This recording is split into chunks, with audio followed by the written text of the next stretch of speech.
Hey kiddos, how are you all?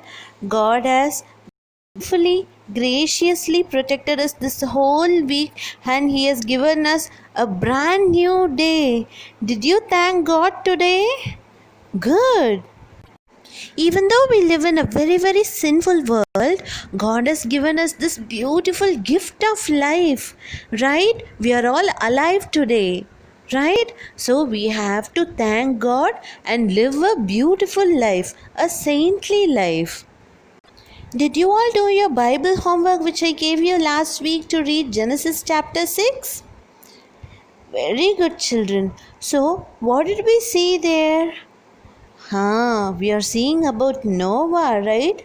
You may all think Noah was living in a very different period than ours, right? We are living in so much of science advancements and technological advancements, but living a life like Noah is difficult now, isn't it? Even I was wondering the same way as you are all wondering how to live a saintly life in this world which is full of so many temptations. It has so many worldly pleasures and how to avoid them and live a saintly life. But recently I read about someone who lived a saintly life in this scientific advanced world. Do you know who it is? It is a boy called Carlo Acutis. This teenager boy lived a very saintly, pure life that he is going to be announced a saint this year. Can you believe it? So, this saintly boy, Carlo Acutis, is a perfect example for us to know that it is always possible to live a saintly life, whatever temptation we may go through.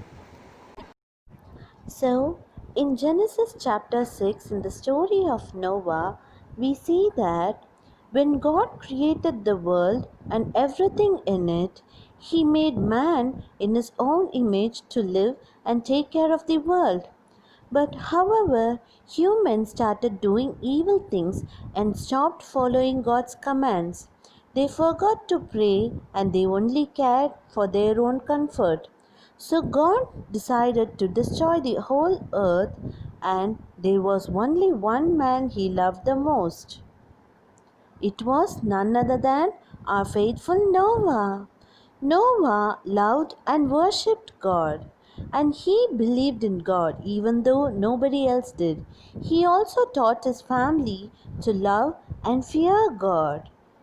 One day, God spoke to Noah. Noah, Noah, you are a good man.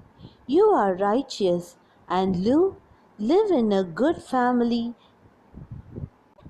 with a good wife and good children. But the whole world has become very evil, and all the people in the world deserve to die.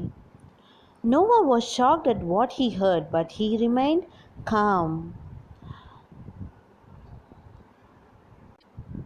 God said to him that he had to destroy the whole world by sending a great flood that will destroy everything. It will rain without end for 40 days. Every living being on earth will be destroyed. Noah just blindly accepted everything what God said. God said to Noah not to be afraid, and he has come to warn Noah because Noah had lived a very beautiful life, and he and his family will survive this flood. Now, God instructs Noah to build an ark for Noah him didn't even and know his what was family. an ark. So, God instructed him everything that he should do that would be enough for him and his family. He also instructed Noah to take along all the species of animals in pairs, that is, in a male and a female along with him in his ark, so that they will remain survive too. So Noah listened carefully to all the instructions that God gave him to build an ark. so that he will be able to build it without any problem. And our faithful and obedient Noah did everything just as God commanded him. So, kiddos, we should definitely take three beautiful lessons from this part of Noah's story.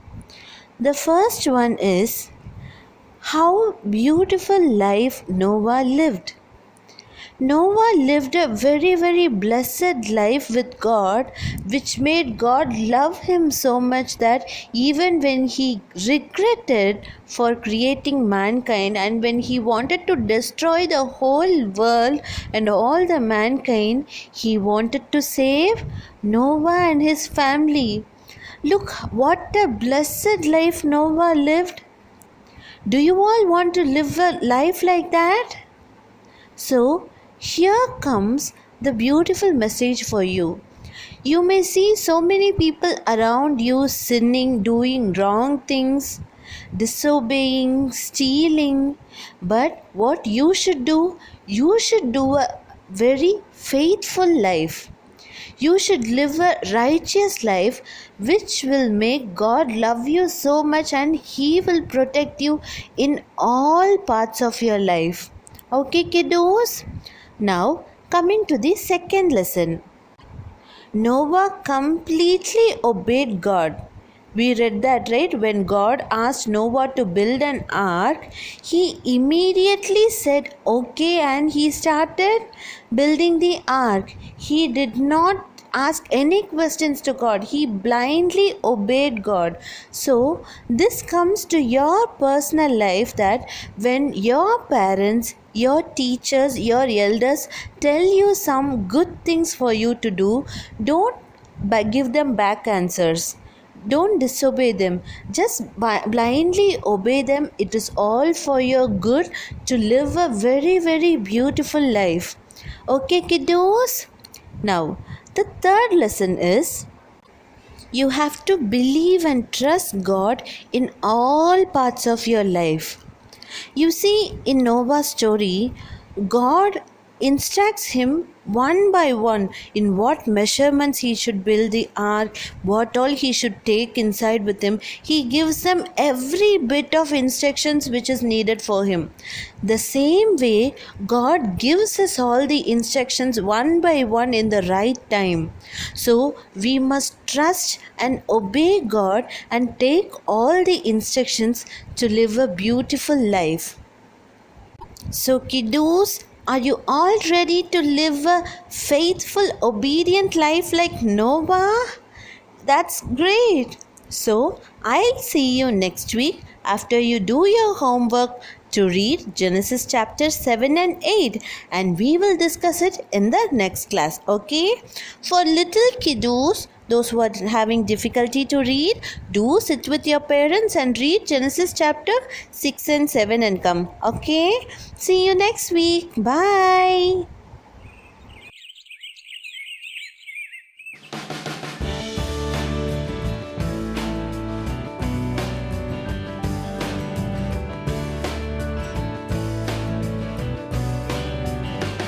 There was a time, back in time, when nobody was doing right. They were lost, telling lies. Oh, it was an awful sight. You could say no one knew God, no one loved God, no one was God's friend. You could say no one knew God, no one loved God, no one was God's friend. But there was a man, such a man, the only one in the land, who had the guts to take a stand and follow a different plan. You could say no one knew God, no one loved God, no one was God's friend. You could say no one knew God, no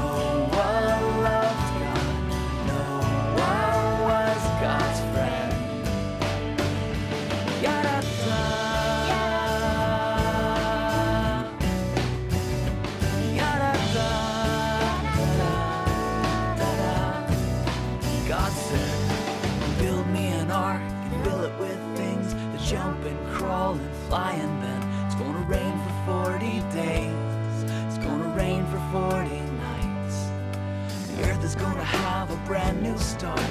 Just you wait and see. It's gonna start again with you because of your love for me. All because no one knew God, no one loved God, no